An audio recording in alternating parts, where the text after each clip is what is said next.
Iran is on the verge of something nobody has seen in modern history, and the Pentagon is already making its move. While most people are focused on the headlines about negotiations and Trump's Truth Social posts, there is something much bigger happening behind closed doors, something that could change the entire trajectory of this conflict, the Middle East, and America's role in the world. And if you're not paying attention right now, you are going to miss it. Let's break this down from the very beginning. Back on February 28th, the United States and Israel launched coordinated joint airstrikes on Iranian military facilities. But this wasn't just another airstrike.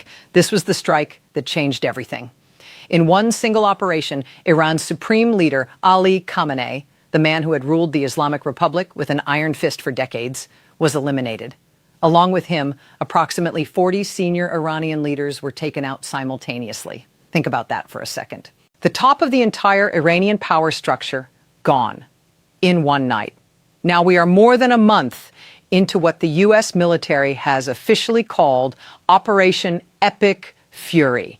And what's happening right now, the thing that most people are barely talking about, is that the Pentagon is not slowing down. They are ramping up quietly, methodically. And according to a new report from the Washington Post, they are preparing for something that would represent one of the biggest military escalations of this entire century. Here's what's really happening. The Pentagon is now drawing up plans for weeks of ground operations inside Iran. Not a quick strike, not a limited raid. Weeks. The report describes a potential deployment of thousands of U.S. Marines who would conduct targeted raids using a combination of special operations forces and conventional infantry troops. These aren't plans being written up overnight. Military officials have been discussing this for weeks. The groundwork has been laid.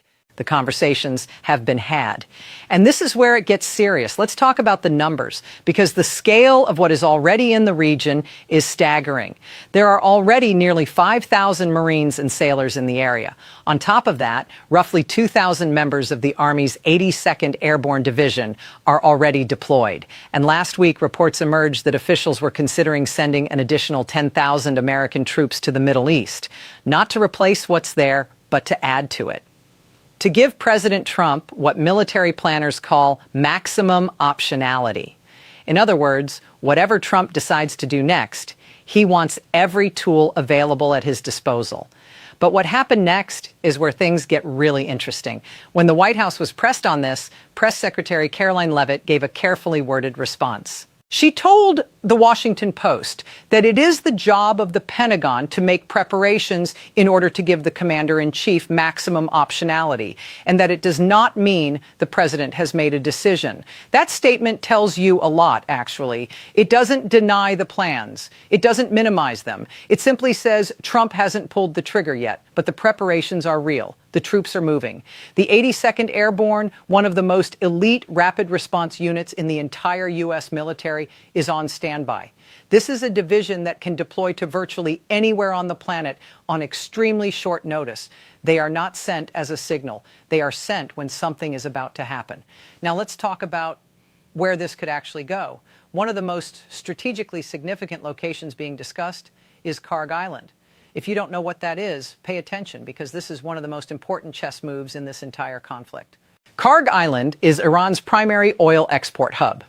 The vast majority of Iran's oil exports flow through this single island. If the United States were to establish a military presence on Kharg Island, the financial consequences for the Iranian regime would be devastating. They would lose their ability to sell oil on the international market. Their revenue would be cut off at the source. A former Pentagon official and Atlantic Council fellow named Alex Plitzis described it perfectly.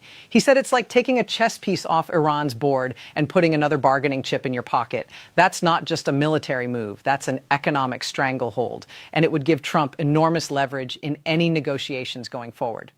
But here's the part most people missed. While all of this is happening behind the scenes, Trump went public on Thursday with a warning that was impossible to misread. On Truth Social, he posted a message directed squarely at Iranian negotiators. He wrote that they are begging to make a deal, which they should be doing since they have been, in his words, militarily obliterated, with zero chance of a comeback. He said they better get serious soon before it is too late. And then came the line that should send chills down anyone's spine who is paying attention. Because once that happens, there is no turning back, and it won't be pretty. Let's pause on that phrase. No turning back. That is not diplomatic language. That is not a negotiating tactic. That is a warning from a sitting U.S. president who has the full weight of the American military behind him, who has already demonstrated a willingness to go further than any modern American president in dealing with Iran, and who is now telling Tehran that the window is closing. Fast. So what does all of this actually mean? Let's step back and look at the bigger picture. In the span of about a month, the United States has eliminated the top leadership of the Iranian government, conducted sustained airstrikes on military infrastructure across the country, positioned thousands of troops in the region, and is now drawing up plans for weeks of ground operations. That is not the behavior of a country that is preparing to walk away from the table. That is the behavior of a country that is either preparing to negotiate from a position of absolute strength or preparing to finish what it started. Iran, for its part, is in an incredibly precarious position. With Khamenei gone and 40 senior officials eliminated, the regime is not functioning the way it was. The chain of command has been disrupted. The military has been degraded. And now the United States is signaling that it is ready to take the next step, whatever that step may be. Publicly, Iranian negotiators appear to be engaging, or at least presenting the appearance of engagement. But Trump's frustration with the pace of those talks is very clearly boiling over. His comment that Iranian negotiators are very different and strange tells you something. It tells you that the back-channel conversations are not going the way the Trump administration had hoped. It tells you that there is a disconnect between what Iran is saying privately and what they are saying publicly. And it tells you that Trump is losing patience. Now, here's what you need to understand about where this goes from here. There are essentially two roads ahead. Road one, Iran's remaining leadership, whoever is actually in charge right now, makes the decision to come to the table in a real, meaningful way. They accept the terms being offered. They negotiate an end to this conflict. And the ground operations that are currently being planned never actually take place. That's the version where this ends without further escalation. Road two, the negotiations continue to go nowhere.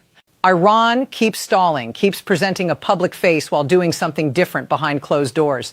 Trump's patience runs out, and the Pentagon's plans go from preparation to execution. The question is, which road are we on? Here's the thing that makes this moment so genuinely consequential. The United States has not conducted extended ground operations in a country like this since Iraq and Afghanistan. The lessons of those conflicts, the cost in lives, in money, in political will, have shaped American foreign policy for over 2 decades. Getting back into that kind of sustained ground engagement is not a decision that any administration takes lightly. Even the most hawkish voices in Washington understand what that means. And yet the Pentagon is preparing for exactly that. That tells you something about the level of confidence or determination inside the current administration. They are not treating this like a situation that can be managed from the air indefinitely. They are preparing for the possibility that finishing this job requires putting boots on the ground. That is a massive statement about how seriously they are taking this. Let's also think about the broader strategic picture, because this isn't happening in a vacuum. The United States has a significant military presence in the Gulf region that predates this conflict. The USS Abraham Lincoln Carrier Strike Group is in the area.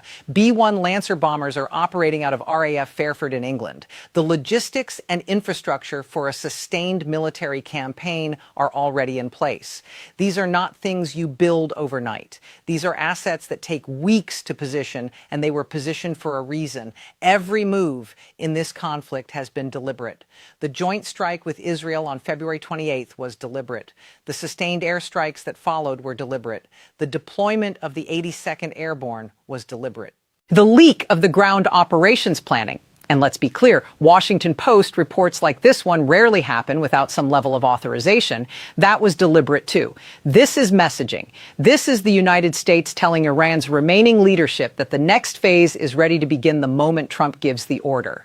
Whether that order comes depends entirely on what happens in the next few weeks at the negotiating table.